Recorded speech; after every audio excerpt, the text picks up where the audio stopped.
आज की वीडियो में बहुत सारे लोगों को प्रॉब्लम आती है कि घर का सेंटर नहीं निकाल पाते हैं।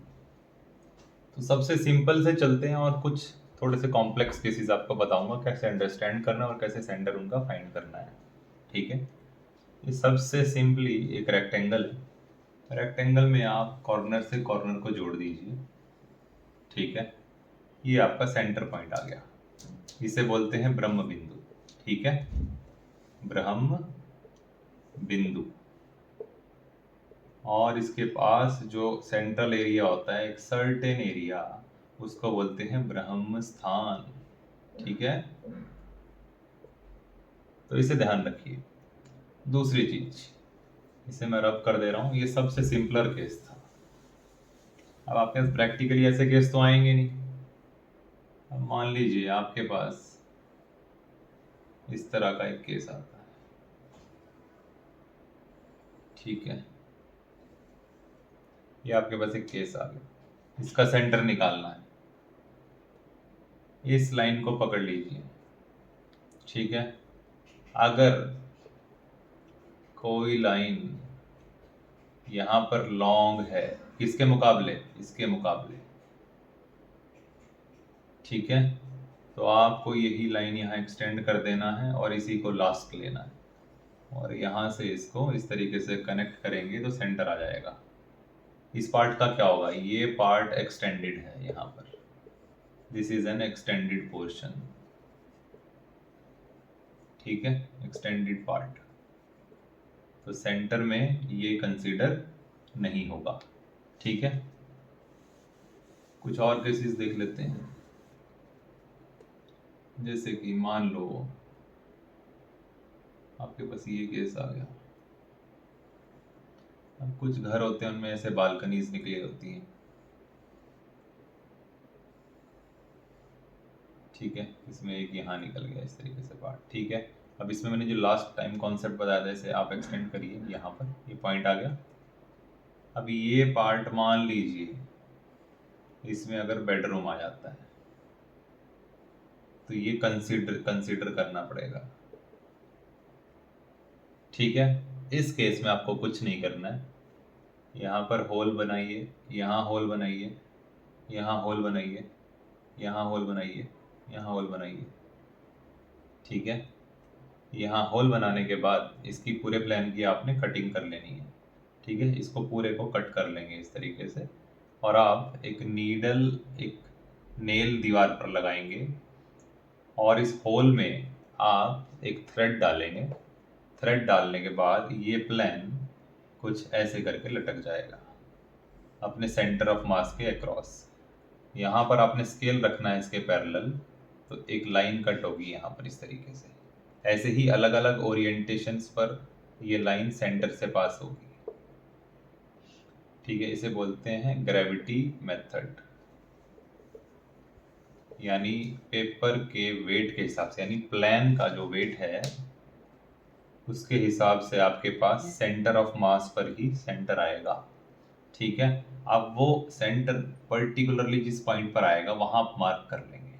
अगर ऐसे केस में यह सेंटर कहीं किसी भी दीवार के पास आ रहा है तो यहाँ पर घर की ग्रोथ ऑल्टर हो जाएगी, यानी फैमिली की ग्रोथ, सक्सेस, प्रॉस्पेरिटी कभी अच्छी होगी कभी बुरी होगी।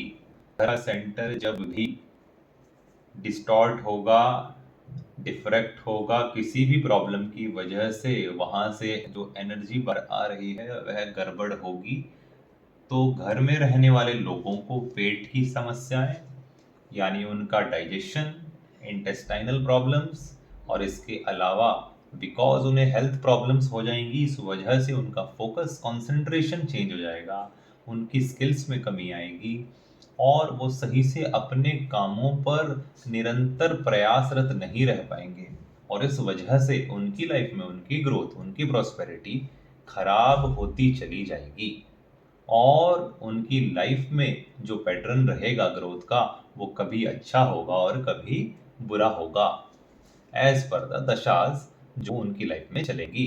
ठीक है, तो इस बात का बहुत ध्यान रखना है। और दूसरी चीज, एक और बात सुन लीजिए, ये तो रही घर के सेंटर की बात। अगर किसी बेडरूम के सेंटर पर भी आपके बेड का कोई हिस्सा आ जाता है, इन द सेंस कि जैसे बेड, दो बेड रहते हैं, अगर यहाँ कहीं सेंटर आता है इस पॉइंट पर, और यहाँ पर कोई आपके बेड का जो पवा है जिस पर बेड टिकता है नीचे जमीन पर, वो हिस्सा सेंटर पे आ जाता है, यानी कुछ एरिया में आ जाता है, तो कमरे का एनर्जी वहाँ भी रिड्यूस हो जाता है।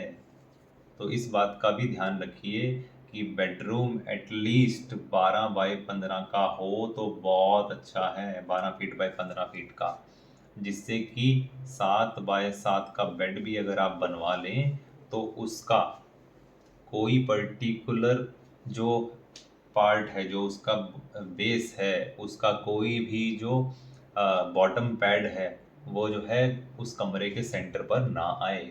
इन चीज़ों का बहुत ध्यान रखना होता है, जनरली बहुत लोग नहीं रखते।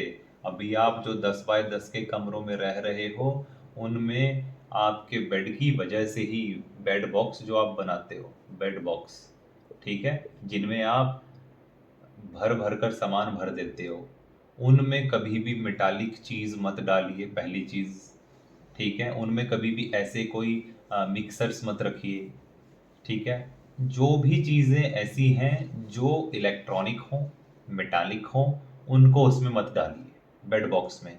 आप कपड़े रख रहे हो, कम रखिए, इतना भी मत भर दीजिए कि कुछ समय बाद स्मेल हो और उसमें राहु जनित ऊर्जा पैदा हो जाए, ठीक है। वो आपकी नींद को डिस्टर्ब करेगी, आपकी स्लीप डिस्टर्ब होगी, इसका मतलब है नेक्स्ट डे का रूटीन खराब होगा, आपकी बॉडी की वाइब्रेशंस नेगेटिव हो जाएंगी, आपकी डाइजेशंस कमज़ोर हो जाएंगी।